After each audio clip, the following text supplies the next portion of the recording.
The evening session at the Commonwealth Games in Birmingham, England belonged to the Caribbean as a Bahamian athlete and a Jamaican struck gold in the two big events on the track. Yeah, it's been a good day if you are from this part of the world, especially after you would have watched the morning session and savored Jamaica turning Australia over in a Pool A action in the netball competition. And yes, we know it was only a preliminary round game, but any time the Caribbean beats Australia in netball, it's always a good time, I would suggest. Welcome to Commonwealth Tonight. According to Anil Roberts, this is the Horn edition. If you don't know what I mean, ask your friend from CARICOM. And we are here to review the big performances from this day at the Commonwealth Games in Birmingham. My name is George Davis, and I'm working alongside, his royal troublemaker, Anil Roberts, and his enabler-in-chief, Leighton Levy, who, you think Leighton Levy's a quiet lad? No, he isn't. Gentlemen, let's get right to it. Let's start with the netball, of course, because that was the highlight of the morning session. I'm going to come to you first, Leighton. The Sunshine Girls had never beaten Australia at the Commonwealth Games before today. They did.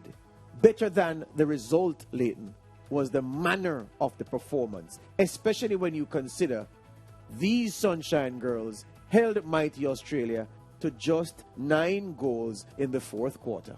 Massive, George. When you consider, a lot of people probably wouldn't know the details, but Jamaica won only one quarter of this match. They were down 14-13 at the first, 16-16 at the end of the second. Yes. So they had a 1-point deficit at the half, and they lost the third quarter 16-11. And then turn it on in a way in which we've never seen Jamaica play Australia before. The belief, when Jamaica tied the scores with 8 minutes left, you saw the belief get stronger and stronger. They swarmed the Australian centre court players. They prevented the passes from getting into the shooters. They did everything right that they weren't doing before in the other 3 quarters.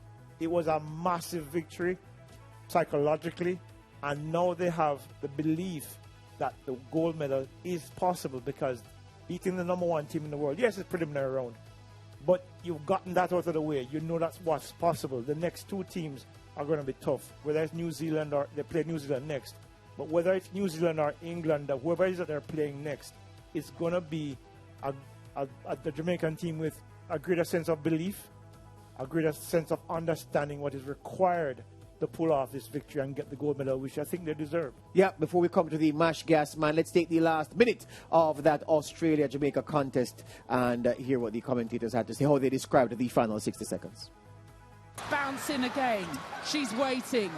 Delay as much as you like. They can play it around. They know the win is going with them. Instruction, back outside. Last few seconds. What it means.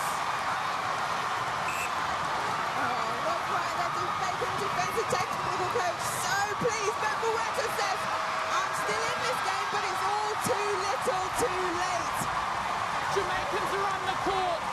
They're dancing in the stands. They're dancing in their huddles. This was just a pool match, but this was no ordinary pool match. And again, I know that the Buzz Killingtons out there will say, well, it's only a preliminary round match. Why are the Jamaicans so cock-a-hoop? Why did they invade the floor? Why did they go perform a coordinated dance routine at the end of the contest? It is so, folks. It was so, because Australia have consistently held the Indian sign over these Sunshine Girls at the Commonwealth Games. They beat them here, they beat them there. Today was a turn-up for the books, and for that reason alone, Anil Roberts, the girls deserve to celebrate. Well, anyone who says that does not understand sport and has not followed the psychology of sport and understanding. The girls, they must celebrate this victory. They must allow it to soak into their subconscious, to soak into their mindset that they can and have defeated Australia. They have been battered and beaten. When you work hard, you run your shuttles, you feel to vomit and pass out, and you get on a court and Australia Australia beats you, and you go back and you work and you get down and your coach shout at you and scream at you and you work hard and Australia beat you. You come back, you put together, you move, and Australia beat you. When you get them in a competition and you beat them, you must celebrate. Not overt, not total celebration, but you must allow some of the celebration, the happiness, the joy, the camaraderie to soak into the team, because what we are dealing with is not physiological ability, not tactical ability, not genius on the court. What we need to develop to reach that pinnacle is the belief that we can do it once, we can do it again, and we can continue to do it. Now, people may say this is just a pool game. There's no such thing, because you're playing for the medal positions. Now, on paper, I would have said this game was so critical because I would have wanted to escape New Zealand from the other side, because I would have, New Zealand and Australia would have cannibalized each other, and I would have gone in there, tried to deal with England, who it was deemed would have been the slightly weaker team. However, we saw England decimate New Zealand by 10. They had the crowd with them, and so England right now on form seems to be a gold medal in the mix, even more than New Zealand. So Jamaica has to get up now and do it. Now, the next point that you have to be very wary of, when you bite a tiger, when you beat them, they come out more deadly. So England has snatched and grabbed and bitten New Zealand. New Zealand's next opponent, who is Jamaica, New Zealand is going to come out with all their history on their backs, all the All Blacks, all the Aboriginal ancestors. They're going to call it out to deal with Jamaica. So Jamaica has to be ready. Don't get confused that England beat them by 10. They are champions and they will come back. It's very hard for Australia and New Zealand to lose back-to-back. So, one, Jamaica, well done. Celebrate. Get ready for the semi-final and hopefully get into the final where they should meet England. All right, let's hear from the coach, Connie Francis, and the captain, Janelle Fowler. And I'm very happy and proud to see what we have accomplished today, and especially Jamaica 60th, trust me. But all in all, I thought that if we keep our composure, press the scoreboard, press their our defending team, keep pushing, something will break through. And it is important that the girls know and they relish the challenge that at this point, this stage in the latter part of the game, that when we surge forward, they were determined to keep the lead, because that is what we have been practicing, and that is what they wanted. They wanted this victory more than anything else. We just have to make sure that when we have it, we don't make careless passes and we don't make careless contacts and take ourselves out of it. And I can tell you that this is what I'm loving with our team defense, is that we are not creating unnecessary contact. You know, my daughter Shari's back home, she said, "Mommy, you'll make it to the finals, but if you go to the finals, you can win." And I think that these girls are even more determined than what my daughter has said. These girls are willing and they're ready to take on this gold medal. What a terrific match tonight, and what a terrific performance from the Jamaicans. First of all, just talk to me about how massive this is for the team. Oh my God, I cannot say, but it's a big confidence booster for us, because we know it was going to be a hard game for us, because Australia, of course, they're number one and we know they're going to come out strong. But yeah, it's a real confidence booster for us. You know, I watched at the end of that game the way you were marshalling the troops when you took the lead, ensuring that there were no turnovers. How important was it for you to lead from the front out there, especially in the tight moments? Yeah, it was very important, because I know that we had to stay disciplined, we had to stay focused, and I had to drive that from the back, you know, and as the captain as well, I had to make sure that we were staying steady or level-headed. So yeah, it was very important for us to bring that ball down without a turnover. I would say there were some controversial calls, especially in the third quarter. Saw you and Sterling have a chat with the officials before the start of the fourth quarter. What was that chat about? It was just about Shamira and her 3-feet mark. I reckon that she was giving a good 3-feet, but then we had to get clarity from the umpires as to what she was doing that they deemed wrong. So we got that clarity, and as you can see, she adjusted, and yeah, it just was up from there. how does this team stay focused now with the semi-finals to come? The job far from over, and I'm sure the expectations will rise now. Listen, whilst the job is far from over, I reckon we still have to sit in this moment and soak this up and appreciate what we have done out there against a world-class team who has far better resources than us. So we have to sit in this for a while, enjoy it, and then it's back to work. Well, this morning was quite a show. Congratulations on a magnificent victory. I guess you can call that a Commonwealth Games Classic, and Jamaica came out on top. Thank you.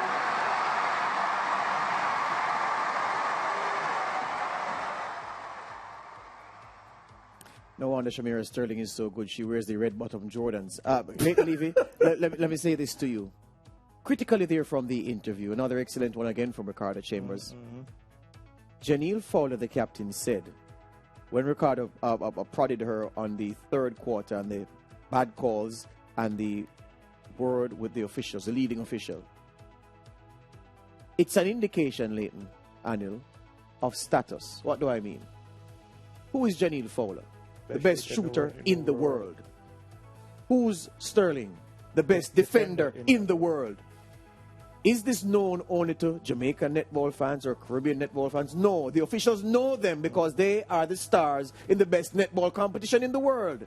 So Janelle Fowler is not getting calls. The captain brings her teammate to the official to say, "Ma'am, what's happening here?" And because of status, mentally, even if nothing is changed, Anil Roberts, you know very well about psychological pressure causing officials to bend. It is a sign that these girls and their prowess are so universally known that cause them to go to the officials in the first place and to cause the officials to receive them.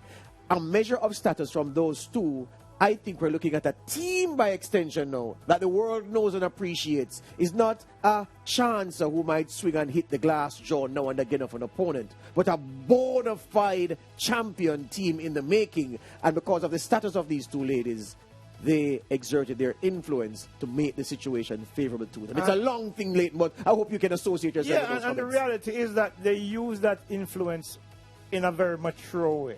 Because previously, they probably wouldn't even have considered going to the umpire, right? But they know the power that they command now. They know the influence that they can have because, as you said before, Janelle Fowler has been the best player in the world, the best shooter in the world now for the last 5 years. Shamira Sterling has established herself as the best defender. For sure. Right? So when you go to an umpire and say, listen, what's the problem? We are quality elite players. What is the problem? Then the umpires have to clarify. And once that clarification came, then umpires themselves now would have to be careful because then the pressure is now on them to ensure that the calls are legitimate. And it turned out in Jamaica's favor. Sport mirrors life. What we are seeing from the Jamaicans on the netball court, we spoke about it at the onset of the opening ceremony of the Commonwealth Games, that it's a paradox, that these games emanate from oppression, from taking of the resources of those who were weaker, who did not have the military might to build the empire. Now you are seeing in netball, the #1 sport, the blue chip event of the Commonwealth Games. When you win a Commonwealth netball medal, it is a world title because no one is missing. Everybody is here. Jamaica has stood up and said, we as a Caribbean nation, we are here. We are great. We are confident and we can question the officials who are in charge of this game in a mature fashion and get a result. That is why sport mirrors life. You must take this, and if you are a sports commentator, if you are a George Davis, you must look at the BBC shows at First Take, ESPN, and know that your production, your work is as good, if not better than them. If you're a businessman and you're moving products, Jamaican patties or doubles, you could know in Trinidad and Tobago, Caribbean, Grenada, Bahamas, that you could compete with the world and talk on an even playing field. Back in the Commonwealth, the creation of the Commonwealth, we were not able to speak on equal terms. We were always looked down upon, and they thought they were better. Jamaica's women have stood up and said, come get us. We are the best. We're not accepting any gerrymandering. We're asking questions. We're not arguing. We're showing discipline and brilliance, George. Absolutely. So as we go to the break, let me tell you this. You may say, well, yeah, as again, it's a preliminary round. But ask yourself, when was the last time a team, not New Zealand, not England, scored 17 goals on Australia in a single quarter of netball action? I'll wait after the break.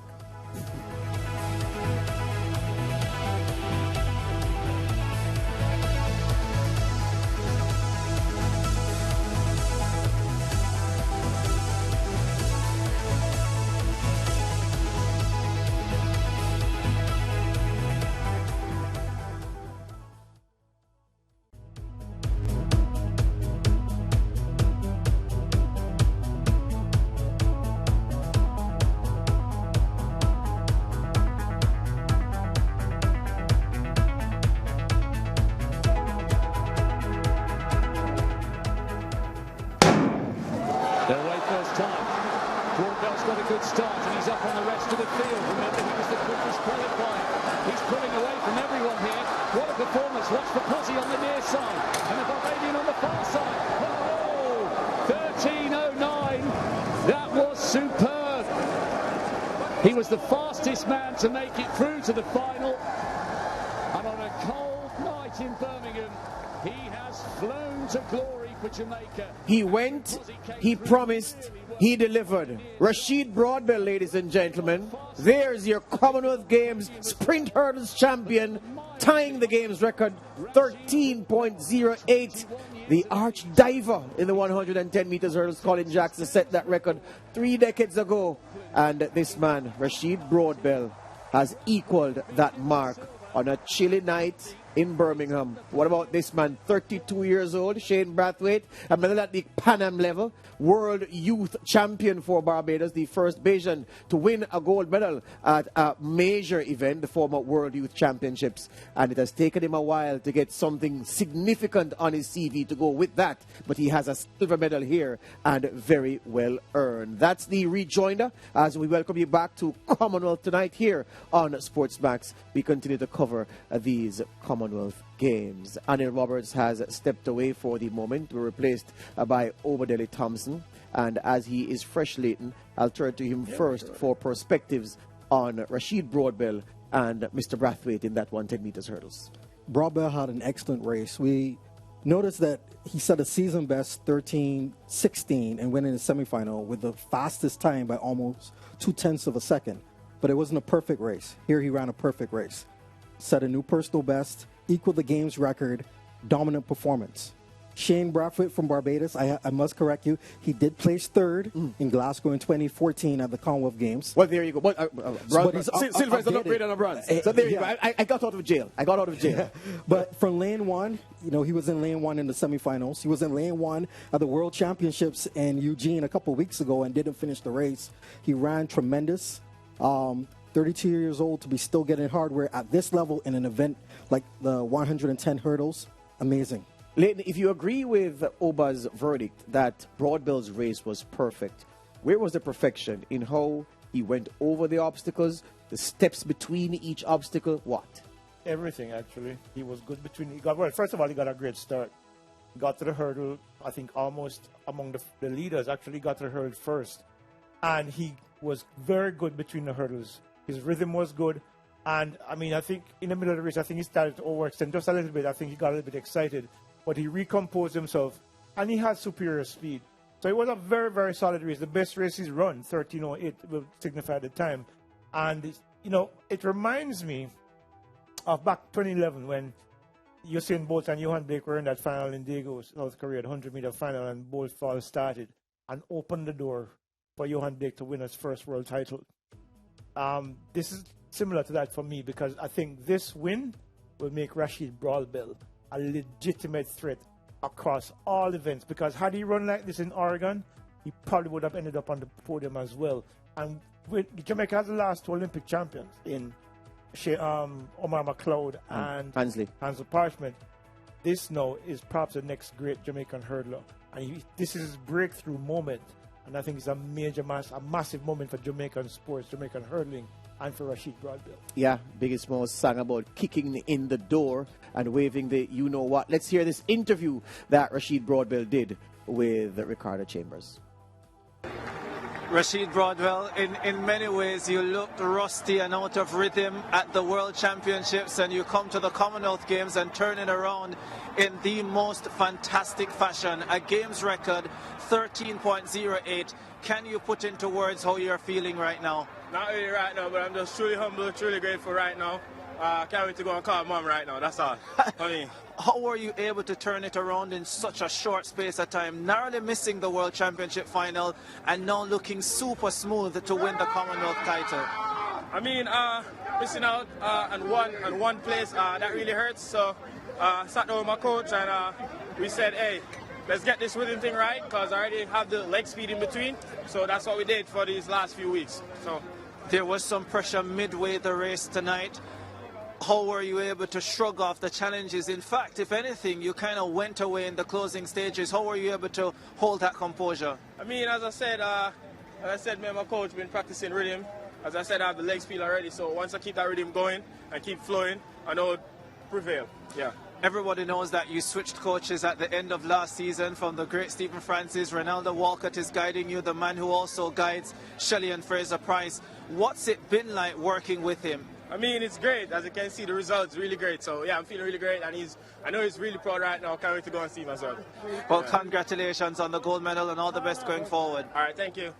Yeah, with his silver medal, we can call him Sugar Shade. We're going to get to him and his interview in just a moment. But Leighton, there was an article posted on SportsMax.tv. You're the senior writer there, so you know all the things that go on that website. Lauding Rashid Broadbell, he would have to have been doing well to get an article on SportsMax.tv.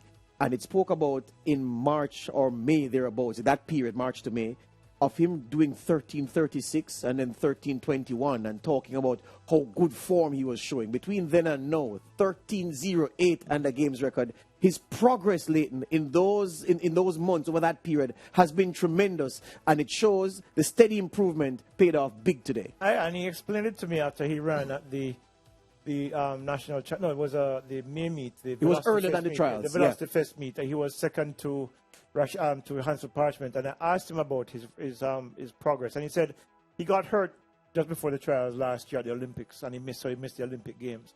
And he said he started to take a lot of things, some little details more seriously. Started eating right, started getting the rest that he needed, working harder in the gym, to all the little elements that people tend to overlook, and it made him a better hurdler. And you saw that during the course of the season.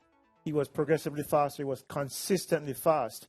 And even in Oregon, even though he didn't get to the final, he hit a couple of hurdles in the heats and still ran 13:30.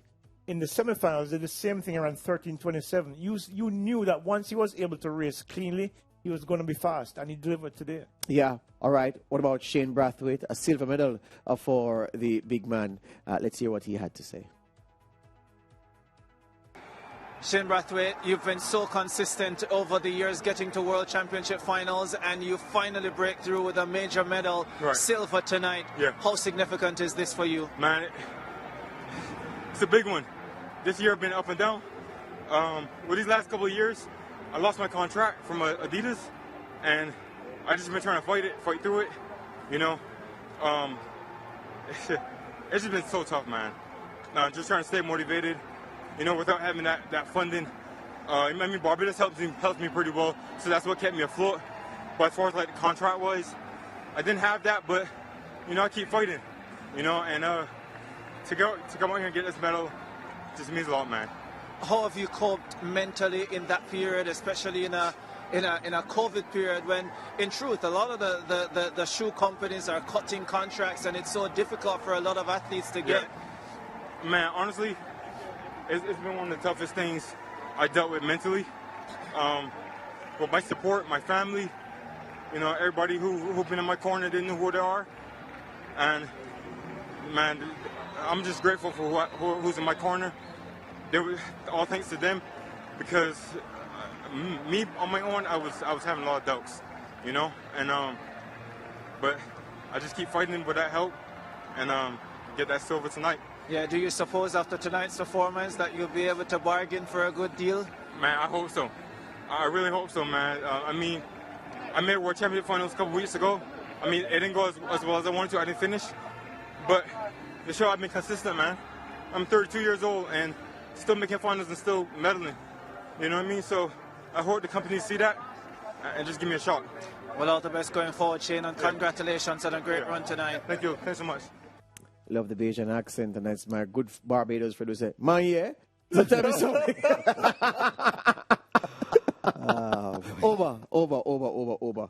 You know, I as a commentator and a broadcaster, I stay away from the maudlin, mushy stuff. But, you know, I felt something listening to Shane articulate his struggles. And with the background music to his season has been struggles. Not heavy metal, not rock, not pop, not reggae. Struggles, not pan music. And amid all that, he pulls this thing out. Tremendous. Yeah, and I once again say that this is the honesty that our athletes are giving. And I don't know if they're doing this on other platforms, but here at SportsMax, perhaps with Ricardo Chambers doing the interviews, we're being really honest. It's extremely tough to make it in track and field. It's extremely hard to make it in most Olympic sports. A lot of athletes are out there doing their best for their country without as much support. Thankfully, Shane had people in his corner, but it's been a tough road. And to be able to come and show that you're among the best despite not having a shoe contract, despite things with the pandemic. You know, sometimes I communicate with him. He actually lives and trains in the Austin, Texas area where I live. And I know it's tough. But kudos to him. He's definitely shown that he's one of the best sprinters, 100-meter, 110-meter hurlers when the lights are on. Once again proving that once given the opportunity, having health, the motivation's there, you know, the sky's the limit. So hopefully this opens up the door to him to get that sponsorship again. Hopefully our government, our Olympic Association, I know, has been giving him some subvention and support. And hopefully even the local private sector chimes in and helps him with the funding. And there are other athletes who are just as talented who need support. And I think this is something that we have to realize among our islands, is that our athletes represent us on the biggest stage. Yes, we're not able to sit down at the table in so many different arenas. Financially, our natural resources may not be as big, but when it comes to the sporting arena, then is the time that the world takes notice of us. And that's the time that we show our identity. Yes, we belong. Yes, we belong among the best in the world. And so this is tremendous for Barbados. I'm extremely happy. I'm still beaming. I'm looking forward to more, hopefully, from the other runners that we have. And it's a great moment for the Caribbean. We went 1-2. Absolutely so. Well, I tell you what, Shane Brathwaite has given people, the people in the Republic, a reason to smile on this day in sports. We take a break. We come right back with more.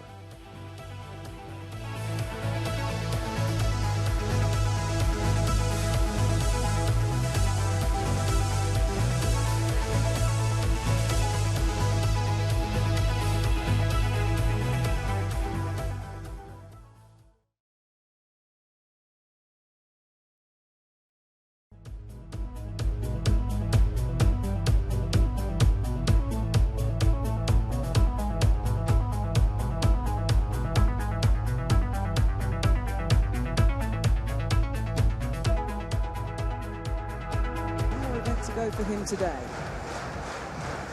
Nairn has just watched Van Buren take his lead with 8:06. How will he respond?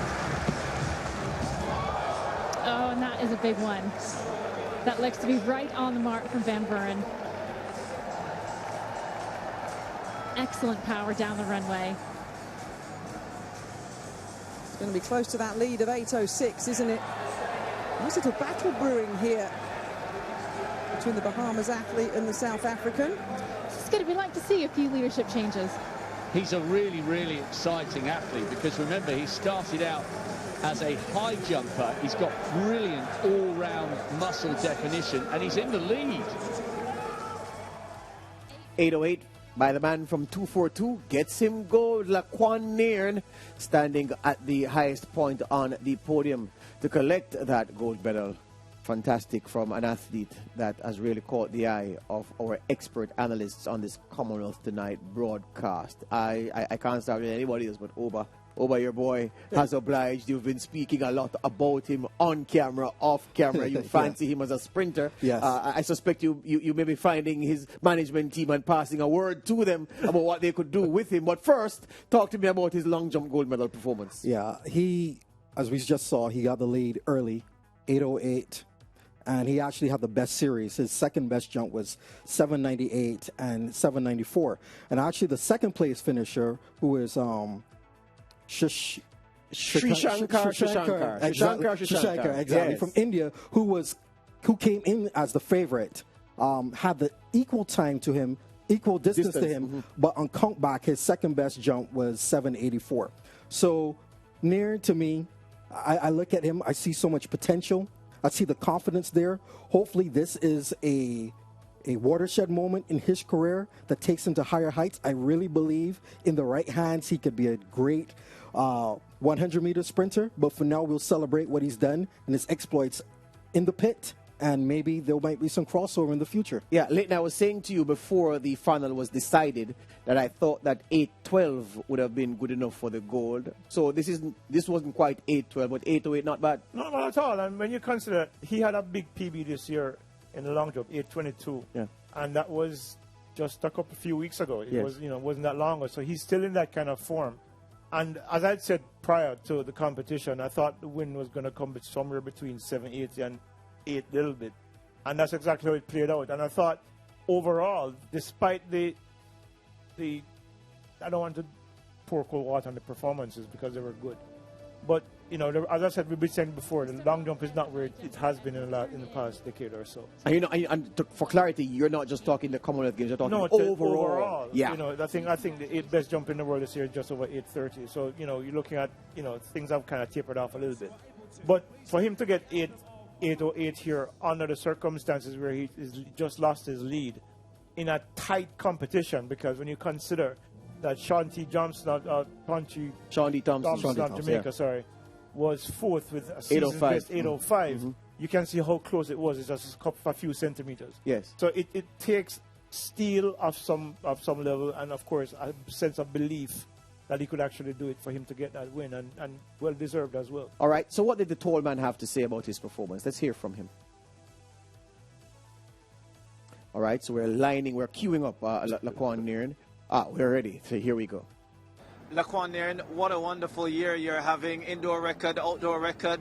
Now you're the Commonwealth Games champion, and you do it in 16 degrees weather in Birmingham. You're the first Bahamian to win this title. Wow. Wow, that's crazy. Talk to me about tonight's effort, first of all. First of all, I just want to thank my Lord and Savior Jesus Christ. Without him, it's going to be possible. I'm healthy. I'm in a great program, at the University of Arkansas with my coach, Travis Gafford. Just coming in mentally, I was ready to jump. World Championship didn't go as we planned. But, I just wanted to come out here and have fun. My coach said me to just come out here, have fun, be patient. And, I'm used to this weather. I live in Arkansas, so, the weather wasn't a big deal to me. I was ready to jump. Yeah, everybody else seemed to be freezing out there, and you seemed pretty comfortable. Yeah. An Olympic medalist all the way from the year 2000, Obadele Thompson, thinks you could have some sprinting talent, like serious sprinting talent. How much have you ever actually thought about sprinting? Me and my coach always, we talked about it, but, I'm just now learning how to run the right way. So maybe that's something that me and Coach Travis could talk about. And if whatever he's the captain, I'm just the person who listen and apply what he says. So if he want me to sprint next year, I'll sprint. If he don't, then I'll just stick to jumping. But I'm blessed to have that comment for him. First year as a pro, how much does this mean to you? This means a lot. My college career wasn't great because I wasn't a great listener. You know what I'm saying? I wasn't a great listener. I never wanted to do what, the trainers and the coaches wanted me to do and stuff like that.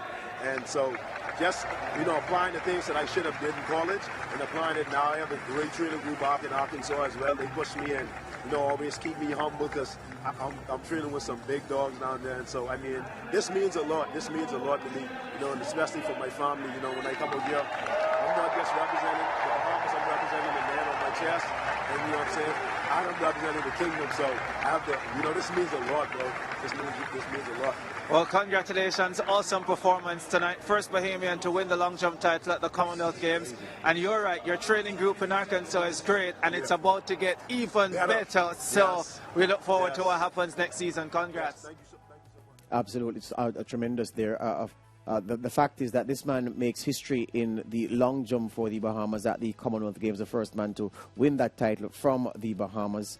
And he reminds me of a man I met in 2012 when we were covering the Olympics here at SportsMax. He was one of my analysts for the 3 weeks. Frank Garfield Rutherford, the triple jumper who won Bahamas' first medal at the Olympics. That was a bronze in 1992. And just a quick addition to that. Yeah. It's a good night and a half for the Bahamas because last night at the World Under 20 Championships, Antoine Andrews won the 110 meter hurdles, 13:23. So there's a lot to celebrate. Junior and senior doing very well. Yeah. So, Oba, you got your plug there. Now this man knows that you have said that he could sprint. I'm sure he'll go and make some suggestion or the sort to his coach. Yeah, and we'll see. And he said some really important things in terms of who he represents. I always tell athletes, you have to have a motivation that's bigger than the immediate. So he talked about his faith, he talked about country, he talked about family. Those things, the bigger causes have to be with you, especially to push you through tough times, which inevitably comes. Then he spoke about finally listening. And that's so important. You have a lot of talented athletes out there who are not coachable because they don't listen.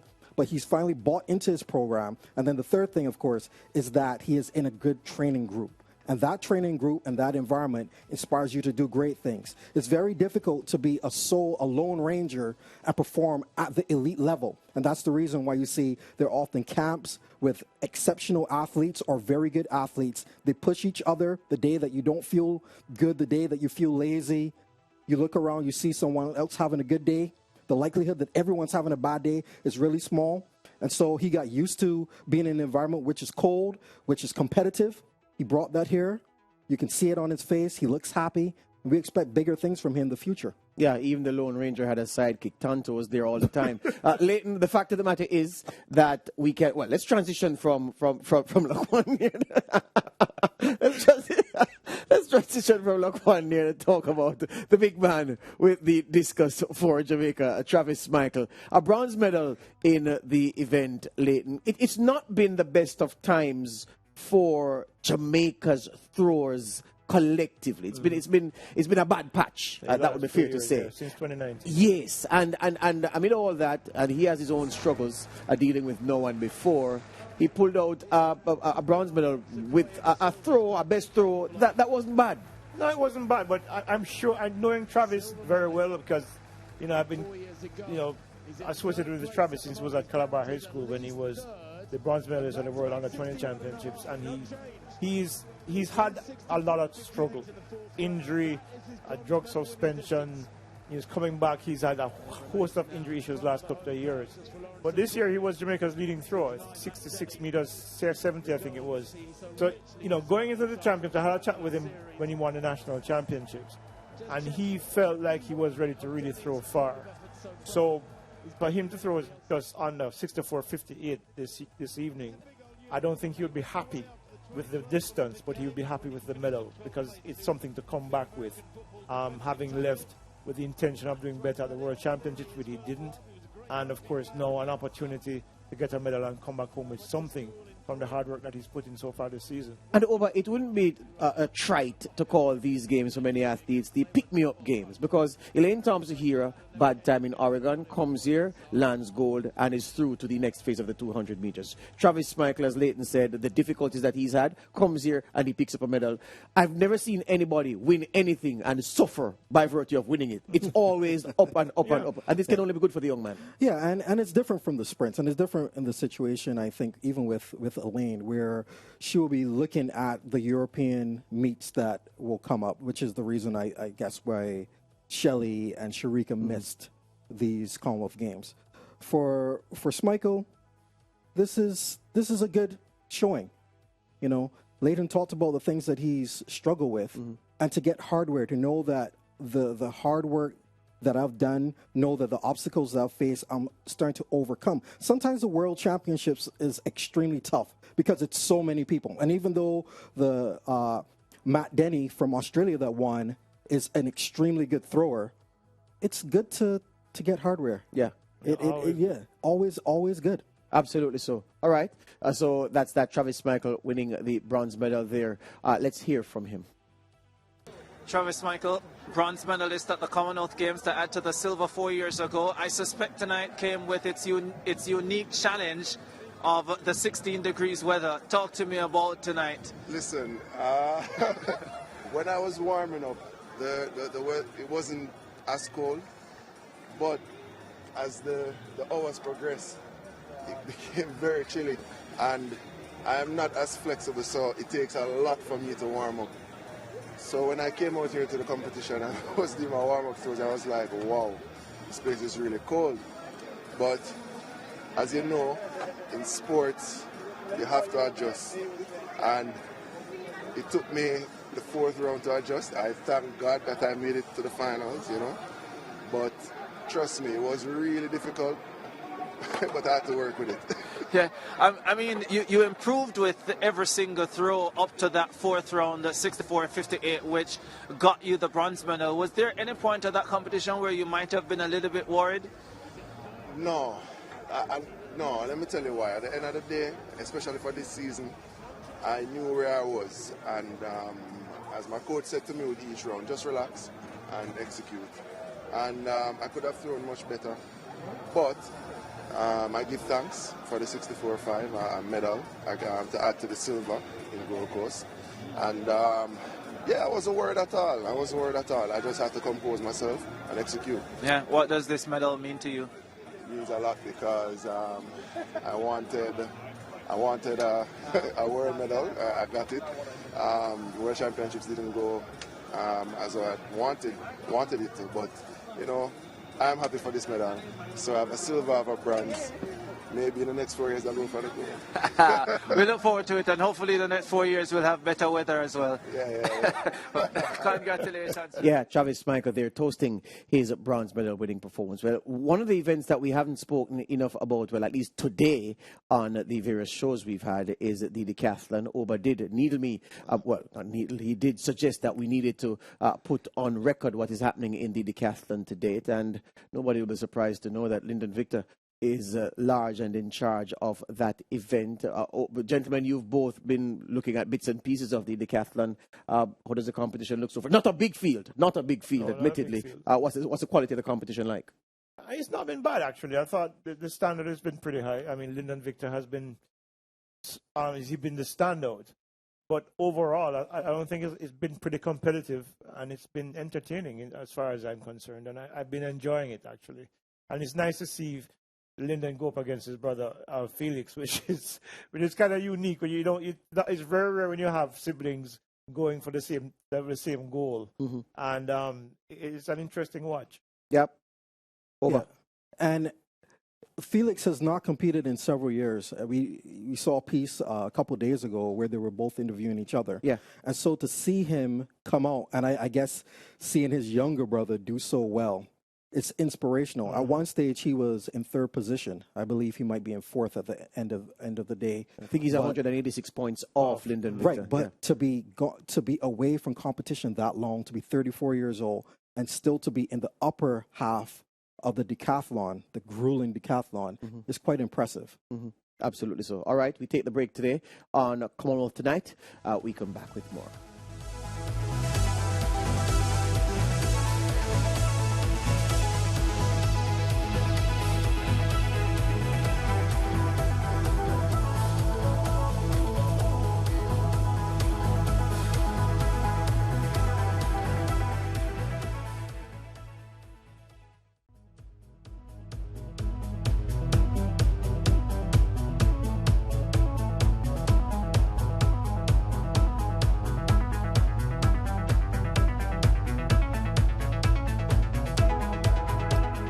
Commonwealth Tonight continues here on SportsMax. Remember, you can watch the Commonwealth Games on SportsMax and our platforms, our extended platform. The SportsMax app exists for you to watch SportsMax Plus and Commonwealth Games channels 1 through 6 or 7 options on the SportsMax app for you to enjoy the remainder of these games. So tell your friend, tell them that they can download the SportsMax app from the Google Play Store or from the App Store. Now, earlier today, we had a clutch of heats in the 200 meters, men and women. The women, there were 6 heats there, and the men, big fields, 8 heats for the men. Let's take some of the best bits. Let's look at how Mrs. Thompson Hira went about her work in her opening heat.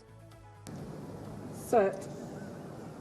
An expectant hush around the stadium. You could hear a pin drop. Thompson Hira has Cartwright to chase. Going well is Beecher. Coming round that bend with Beth Dobbin also in the mix for one of these top 3 automatic places. But Thompson Hira is floating down the track. Dobbin closing in on Beecher. Hira jogs across the line. Dobbin second, Beecher third, 22.80. She's 900 slower than Ofili from the previous. Leighton, sharp enough for you, easy enough for you at this stage of the competition from her? I guess I'm pretty satisfied with the fact that she did enough to qualify. One of the things that I said earlier this evening was that the schedule for this is ridiculous. Yeah, Oba said it yesterday as well. You're running the 100 meters on the night before, and they come out the next morning. This easily could have been pushed back to the evening session. Yeah. And I think it's unfair to the women because running a 100-meter final, I don't know what people think it's only because it's 11 seconds or 10 seconds where they don't think the work impacts your body. It's difficult to run that fast on a cold night and then having to most likely probably do anti-doping. I'm not quite sure. Right. Of course, yeah. Then wind down. Yes. Because it's very hard to come down from that level of energy and then get enough sleep to get up early in the morning to start to warm up again for a race. So, what Elaine did this morning was, I think the best she could have done under the circumstances. And 22.80 suggests that she didn't really put the pedal to the metal. So, it's, I think, a decent run. And she looked pretty solid. She eased down about 40 meters from the tape, which suggests that she still has a lot left in store. Over. I agree with Leighton's analysis, especially the part where you're going through anti-doping and then even finding food at that hour of the night, because I don't know if she's staying in private residence or if she's at the village, but finding food at such a late hour can be a problem. And then, you only get so long to celebrate what you've done before you have to switch gears. So I think it's unfortunate that the 200-meter heats begin the morning after. I think that's why you also saw some people not turn up. Yeah. Because Gator from Bahamas scratched. Exactly. Julia Lloyd as well. Julia Lloyd, yeah. And her hip flexors to say were painful, so she did. Julian Alfred as well. Yeah. So, but Elaine did really well. I think this is how you're supposed to approach a run like this. You run the first 100 meters. You come off. You get to about 120. You start to figure out where you are, because it's only until after you get off the turn that you know where you are. She ran perhaps a little bit longer than she wanted to, but she was clearly in the lead. And she ran 21.9 a few weeks ago in Eugene in the semifinals, and so she's in shape, healthy. See what comes up in the semifinals. Yeah, we're going to look at Natalya White now, the Jamaican, but I want my producer to find Ofili, the Nigerian, who looked rather impressive and who Oba has more than enough time for. So let's look at Natalya White first, and then we get Ofili's going. First night for Jamaica. Well, good start from White, extreme right of picture. Also going well, Hannah Breyer has come off the blocks really well. Good bend from her so far. They come into the straight now, and White has a slight lead from Breyer. The first 3, remember, go through by right. In lane 4 going well is Abby Galpin of Guernsey. Galpin is going to go through without any trouble to the semis, but White easing off 40 metres out, winning from Hannah Breyer, 23.62. Doing the minimum necessary to get through there. Job done. Stay calm. As Linford Christie advised last night, do not celebrate early. Just keep your mind and your body absolutely focused. Retain all that energy.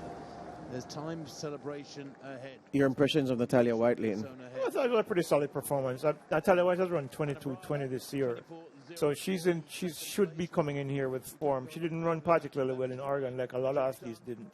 I think this, against a relatively weaker field, I think probably give her a little bit more confidence. And I think, based on what I saw this morning, she looked good for the first 120. And I think she has the possibility of going a lot faster. So it's a pretty decent run for opening round. All right, let's get Favor Ophelia on track so that we can get Oba's comments on the Nigerian.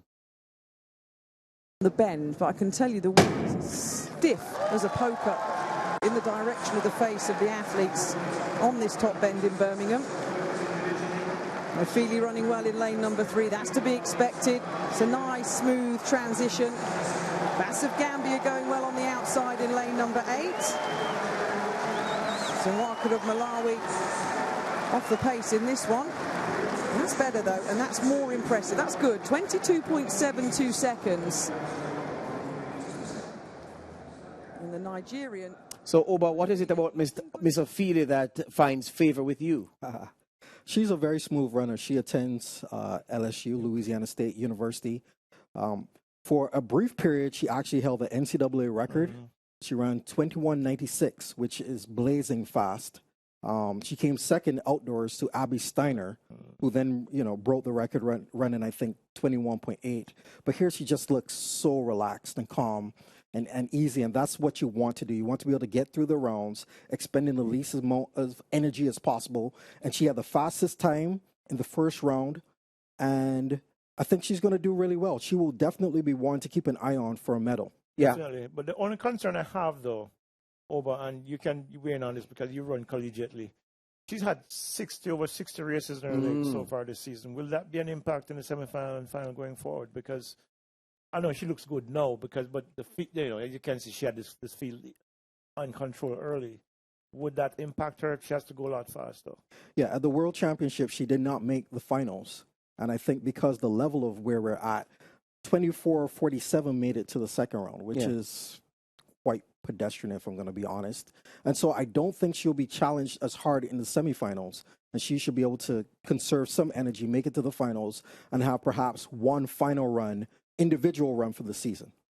All right, let's look at Christina Mboma, gentlemen, before we go, because I think it is necessary to look at this young woman. She could be a threat to those who have medal hopes, having medal dreams in this 200 meters. Let's go. Record, that phenomenal 21.34 back in 1998.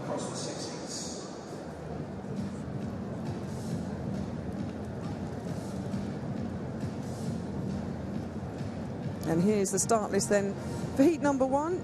The Canadian doesn't start in lane number 6, so Ishira a DNS. And it'll be the first 3 and the next 6 fastest that'll go forward to the semi-finals tomorrow night. Now, Satu Kamara from Sierra Leone will start in lane number 8 in her 3rd Commonwealth Games. Chloe David of Vanuatu joined us in lane number 7, 17 years old.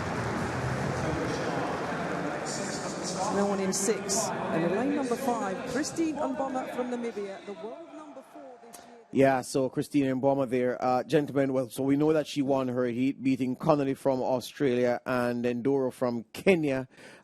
Is she in the kind of shape that those who are already predicting Elaine Thompson hero for the gold medal need to worry about? It's hard to say. I think because she's been out with injury since May, because in that race when Shelley ran 10.67, she tore her groin, upper thigh. Yeah. And so she's been out for a long time. Healed. The big mystery here is whether or not she's in shape to run fast again, because if she's just coming back from injury, she might not be as sharp as she expects to be. She looked really comfortable this morning. How much faster she can go is a big mystery. We'd probably have to see what she does in the semifinal before we're able to make a determination on how fast she'll be able to go.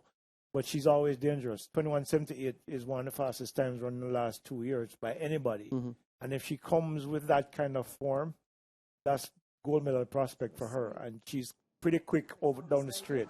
and that makes her very dangerous. So here we have the actual race. Let's take the commentary with it as well. Kamara running nicely on the outside, but it's the Australian Ella Connolly who's going to lead into the home straight. The top three guaranteed a place in the semi-final. Mboma now, though, puts her foot down and will come away as our first heat winner. The Australian will finish in second, 23.20 seconds. No wind at all at the Alexander Stadium here this morning. And Christine Mboma gets the job done. And that was expected, Steph Reed, when you look at the rankings, but she's had the injury problem. Yeah, Oba, so Leighton says you can't really tell what kind of shape she's in. Is there anything that you could have drawn from how she ran that heat? Any conclusion? Well, she looks relieved to have gotten through it. And sometimes when you're coming off a big injury, like when she went down in that race against Shelley, it was huge. She just tumbled to the ground. And so to be able to come out, do a first round, it was easy. I think the semifinal, they might pick it back up to see where she is. She has run 21.87 this year with a 22.12 backing it up.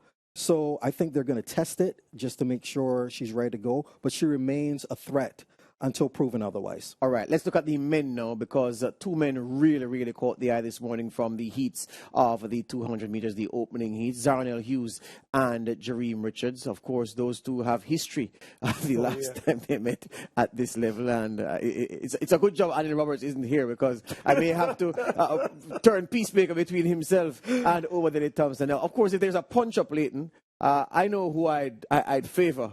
Yeah? But yeah. Who would you favor, Leighton? I'm not going on record with that. You're not going on record. There you go. Anyway, gentlemen, so 8 heats of the 200, as we said, the opening heats. The Caribbean looks to have a serious gold medal prospect. But Zarnell Hughes looked so smooth in that opening heat. And I want to play the races first, gentlemen, before I get your analysis of what they showed. Let's look at the man from TNT, the man they call the Dream. 5. Pretty even start. Richards has got out nicely. The action at the moment in the outer lanes. Richards moving nicely though. Hazel going well in lane number 4, as is Matt Sendra in lane number 3. Oh, look at Jareem Richards though.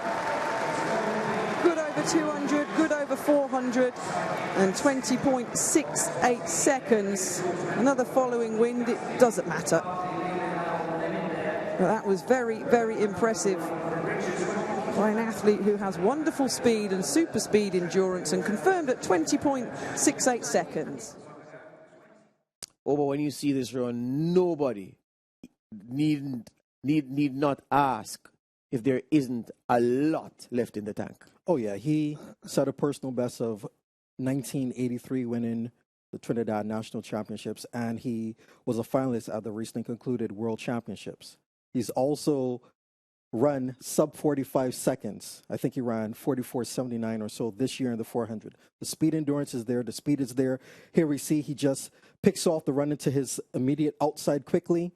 And then what you see is him just striding easily and just making sure that, as they say, he gets the big cue. He's going to start checking. But here's just, it's a canter for him. And it's 20.68. It's impressive. Believe he has a lot more in the tank, and I think this time around he's not going to want a situation where it comes down to people judging whether he won. Yeah. I think in the finals, assuming that he's healthy, he's going to try to uncork something big.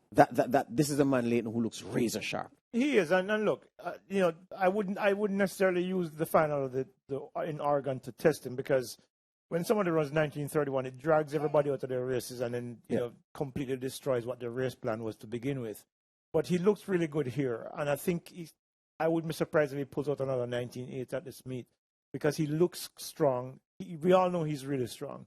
We all know he's a solid performer. We've seen him at this level. He's a defending champion. So, I'm hoping that he's able to pull something out, because he's capable. And I think he still has a good race in his legs this season. Well, I tell you what, he may have to drop a 19.8 and change to win this event if Zarnell Hughes' opening heat performance is anything to go by. Let's see how the Englishman went about his work. Yango of Kenya, good athlete, best of 20.3, lane 9. And away there goes. Anil Hughes rips past the man outside in Timbasi Vanuatu straight away and is storming around this bend. He loves the 200. This is his territory. Looks strong there in lane 4, doesn't he? Going well out in lane 9-2 is Nyanga, Mike Nyanga of Kenya, but Anil Hughes winning this by 4 or 5 metres, and Nyanga about a 6 or 7 metre gap behind him, 20.30 with a 3. Yeah, and we know, Oba, that the talent in this opening round heat is not deep. There's no real depth of talent beyond the man in the shot. But it did appear as if he was in a taxi and the rest of them were walking. Absolutely. It was a win-needed mark, but 20-30 looked extremely easy. And the other thing that you will notice, the contrast in styles, is that Hughes has that sub-10 speed. Yeah. So you expect him to get out, which is what he did. And then someone like Richards has the closing speed, which is exactly what happened at the last Commonwealth Games, where Hughes was out to such a big, he gapped them early, and then Richards ran him down. So this is kind of probably a preview of what we're going to see. Hughes running an extremely strong bend, Richards running a good bend, but then perhaps it coming down to the last 50 or so meters. Yeah, there's a fluency of movement about Anil Hughes that really catches the eye. Yeah, he's a very attractive runner in terms of his mechanics and everything. The thing about it is this: both of them are faster than they were back in 2018. The difference is, for me, is that Jerim has greater speed endurance than Anil does, even more than he did back in 2018. So while Anil may be faster now, as Oba just said, Jerim has the possibility of walking him down and maybe walking him down even earlier. Yeah. So it's going to be a very interesting matchup because these are the two rivals. He was disqualified the last time for interfering with Jerim. This time, I think Anil has something to prove in that he wants to prove that he can do it without the interference. And of course, Jerim, when I spoke to him earlier this year, he says he wants to defend the title. So it's going to be a very interesting clash. I'm looking forward to it. Yep. Let's talk about the women's 400 meters hurdles now. Disappointingly, only 2 heats, and one heat was full. So one had 8 and one had 6. Not many women reporting for the competition. But the 3 Jamaicans through, Oba did tell me earlier today, Leighton, that maybe the 3 Jamaicans could find themselves atop the podium given the quality around them and based on what they've shown this season and in the past. It could be, but there's a South African there that I think might have something to say about that. But the 3 Jamaicans did look pretty good. I mean, Sharon Salmon looked really good today, finishing. Genevieve Russell, as usual, she ran a 49.9 relay split in Oregon. And I think she's in good shape here. But, Sharon Salmon looks really strong coming home. And despite the fact that that Genevieve actually seemed to have eased up a little bit after the 8th hurdle and, allowed Sharon to come through, they both look ready to contend for medals. And so too did Rochelle Clayton, who won the next semi-final heat. But, the idea of the 1, 2, 3 is nice. But I think there are a couple of athletes in there who might think, hello, that's going to happen, and I think it's going to come down to execution and who's in the best physical condition, because Rochelle Clayton looked really good in her semi-final heat as well. Yeah. Well, just to clarify for the viewers, it wasn't a hard prediction that Obadele Thompson made. He just said, well, it was possible. So I'll ask him, based on what he saw from the 2 heats, if he's concretizing the opinion he gave earlier. I still believe they can go 1, 2, 3. They're the only runners whose personal bests and seasonal bests are under 54 seconds. We saw the South African Van der Waal come second in that heat. I believe she ran 55.10. But I think in terms of foot speed, the Jamaicans are superior. In terms of experience, they're superior. And I would not be surprised if they went 1, 2, 3. The order, I am not 100% sure. I think Clayton right now, she is looking extremely good. She was a finalist at the recently concluded World Championships. And she has run under 54 seconds twice this season. The others have only done it once. And so I think it's going to be a good race. Yeah. All right. We take a break. When we come back, we dive in to diving.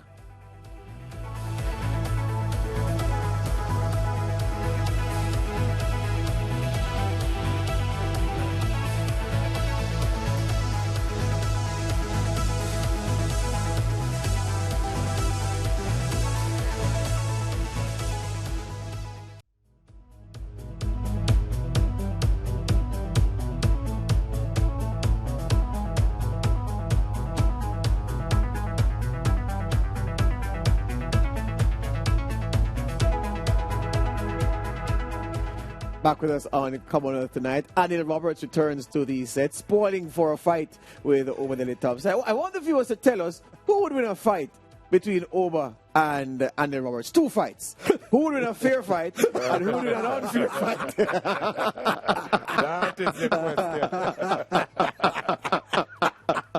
All right, so the matchup between Zarnell Hughes and Jareem Richards is a proxy war between Roberts and Thompson. Right. And the dream will knock them out. we hope, well, from the Caribbean's perspective, we hope that the dream wins. There you go. There's no hope. The dream, mark my words, press record. The dream will blow away Zarnell. Zarnell will be looking up to England and wonder where London Bridge has fallen. I like that. All right, gentlemen, speaking of London Bridge, let's talk about diving and You and the Night Wisdom in the men's 1 meter springboard final. Well, I don't know if it's curious, but all 11 who competed in the first round in the preliminaries, including the Sri Lankan Fernando, who looked a bit out of his depth, and I'm being kind because, you know, it's in my gift to be kind. They all went through to the final. I don't know why the organizers did it that way. But You and the Night Wisdom, Anil, for a long part of that competition was in 3rd place. By the time the final tally was published, he was 5th of the 11. No problem, because he goes to the final on even keel with everybody else. Give me an assessment of how he worked out today. Absolutely brilliant. His improvement is remarkable. For a man who's 6'4", to be doing the kind of somersaults and twists and getting into the water cleanly on a consistent basis, just going off the 1 meter springboard is tremendous. And you can see some of his highlights. We could go through it, but I was very impressed. Of course, he could tighten up some of the somersaults, as you could see him here. A huge man. Sometimes when he bounces off of the springboard, it goes under the water. Yeah, it's amazing. That's the sort of power he's generating. This is the focus and the concentration. So you see, watch the board. It may dip down into the water there. You see it? It touched the water. He did 2 somersaults and a twist, then got his feet up and ready. That is truly amazing. Now, what can he improve? His knees bent there, his feet separated a little bit. These are the finite things that the judges will look for to deduct points. You see how his feet separated, but he still grasped his hands and created that pocket to go in without a splash. 67.5. If he kept his feet together, he could have gotten up to 71, 72. But teacher, the obvious question is, why did the feet separate? Well, the feet separate because at that speed, the ability to twist, when you are connecting, it's only your inside groin muscle down to your ankles holding together. But the G-forces to turn around and twist, the natural instinct is to separate. So you really have to hold them together. A diver on a 1 meter springboard is never this tall. You would see the Chinese divers shorter and diminutive, more compact, so they can hold it together. His center of gravity is much higher. Brilliant. Now, if he was like 6 inches shorter, that would have been like a perfect dive and would have gotten about 85 points. But here he is somersaulting, a little bit of flexion in the ankles. He goes in not perpendicular, but he's fighting. You see the legs opening also on the somersault. That's a deduction. When you are shorter, you can keep the knees in, and it's about aesthetics, beauty. How they judge the diving is the degree of difficulty multiplied by the scorers. So you will see that different divers have a higher level of difficulty. But he did very well. It's good to see a Caribbean man competing at this level. Do the judges adjudicate with a natural allowance built in for a man of You and the Night Wisdom's height? No, not at all. So, you know me, I love the track and field. I like the swimming. You're fast, you touch the wall, time is time. There's no subjectivity. Gymnastics, diving, there is some subjectivity. So if I was judging, yes, maybe I may do that and be influenced. But the system that they put in place now, if you think back to the 1988 Olympics, Just like what happened in boxing with Roy Jones Jr., there was a similar situation with the great Greg Louganis, who had hit his head and busted it open, and also there was the issue of AIDS and so on. But if you look at the final dive on the platform, the Chinese diver and Greg Louganis did the exact same dives, and to the natural eye, the Chinese diver did it far more crisp, far better. His entry was perfection, but yet he scored 10 points less than Louganis, got the gold medal. After that, now they changed the scoring system, so there is more independence in it. Here you have him now. You see also there, he would have lost points for moving a bit too far away from the diving board. There is a sort of a perfect sweet spot. Distance, a sweet spot. So there I would say he was about 3 feet. He went in the water a bit too far away from the board, and that would be a deduction. Now, they used to be more stringent on that, but when Louganis hit his head, they then said, well, it's a bit too dangerous, so they moved it out a little bit. But he did a great job. At one time, he was leading all. It's an open competition. The diving in the Commonwealth is not at the highest level. Yeah. Once you don't have the Chinese, yes. and you don't have the Europeans and the USA, you're missing about the top 40%. But it's a great competition. He is there, and I'm proud of him because he did his art to a proficient level that I can be proud of, whether he wins or not. I want you to compete at a level that I could say, hey, you belong. Yeah. And he gets away, Anil Roberts does, with saying there are no Europeans here because Brexit did happen. All right, let's hear the interview from you in the Night Wisdom. Wisdom, no medal tonight, but you continue to make Jamaica proud.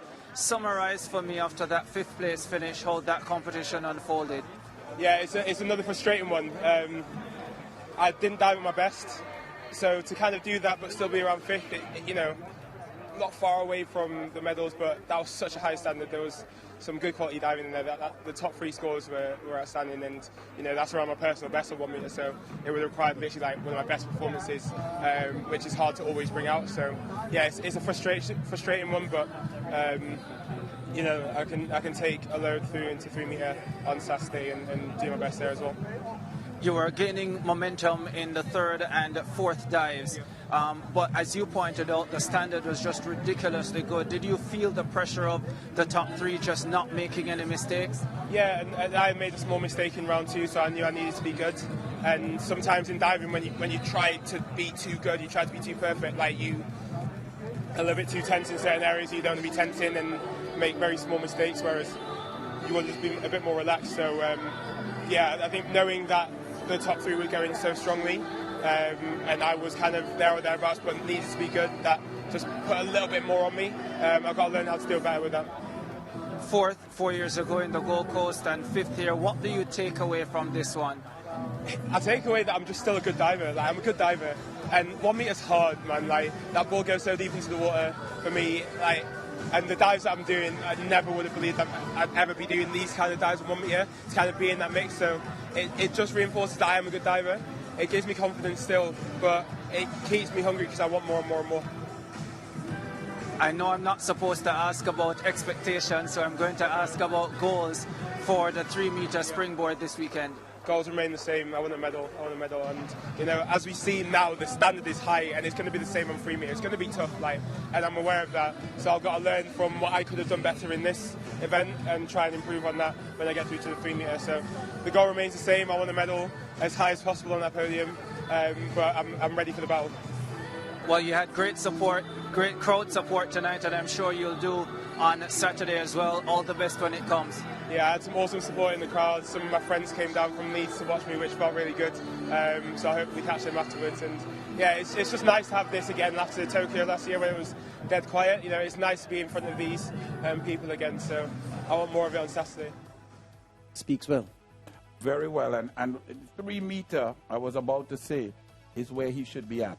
Because of his height, his size, and his weight, when he drives that board down, when it goes down in the water, it takes away some of the propulsion that it sends him up. Yeah. So therefore, the 3 meter board, when he jumps, it's not going to be able to touch the water.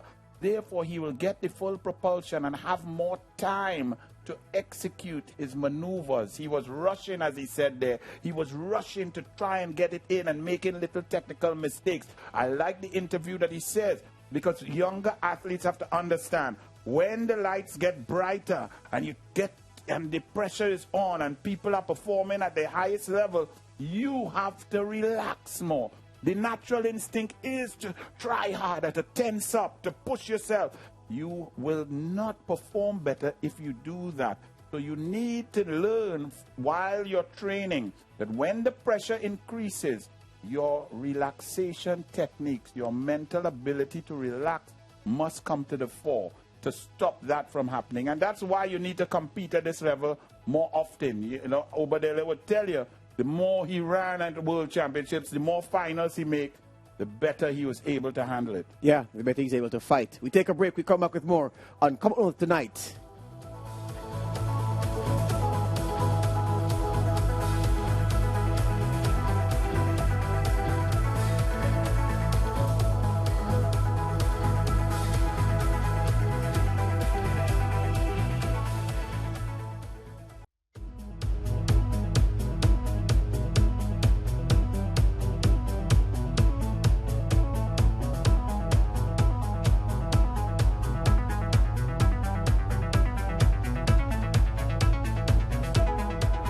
Right, so what does the schedule have in store on Friday at the Commonwealth Games? Lawn bowls, semi-final action from 2:30 a.m. on SportsMax. Netball classification round is where they're at now. That action starts at 3 a.m. on SportsMax too. Again, all these times, Jamaica time. Just add an hour if you're outside Jamaica. Table tennis action from 3:30 a.m. on SportsMax Plus. You can get that on the SportsMax app.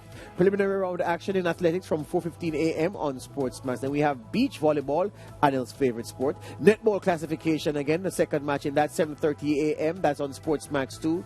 We have Commonwealth Tonight from 6:30 p.m. tomorrow. That's 7:30 p.m. outside Jamaica. Athletics, the afternoon segment from 12:45. That's going to be on SportsMax. We have beach volleyball, we have netball, and we have rhythmic gymnastics from about 7:30 a.m. on SportsMax Plus. The big events to look forward to on the day, Friday, from an athletics perspective, Oba. What are the events that you're most looking forward to seeing? The women's 100-meter hurdles. It features the newly crowned world champion and world record holder, Toby Amison from Nigeria. There's also a strong line of Caribbean personnel. Two Jamaicans, Danielle Williams, who is the 2015 world champion, Megan Tapper, who did not make the finals of the last world championships, but she's an Olympic bronze medalist, as well as Devin Charlton from the Bahamas, who made the Olympic finals and the recently concluded world championships, and also the women's triple jump, where we see Shanika Ricketts, who just won a silver medal at the world championships. We also see the two-time defending champion, Kimberly Williams, there as well. Yeah. Anil, what will you be setting your watch to, or your clock to, for tomorrow? Well, I'm going to try and see some netball, see where Barbados and Trinidad and Tobago, where we're classified. It's on! Where we're classified, you know. We have to get some excitement in there. So, Obadele, we will be fighting to see who will come lower. All right? My producer's a wicked man. He's asking for score predictions.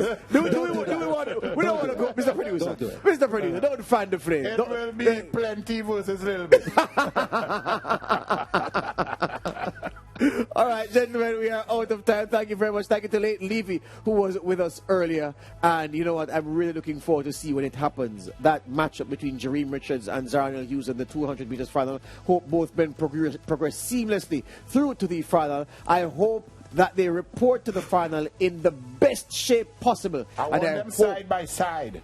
Again? Yes. I want him to feel the dream passing by. I want him to feel the licking. Like finger... Nah, don't worry. There you go. Please don't. Please. That's it. We're done for today. Thank you very much. And yeah, remember, SportsMax and the SportsMax app are the place for the Commonwealth Games, the best coverage, uninterrupted coverage. See you on Friday.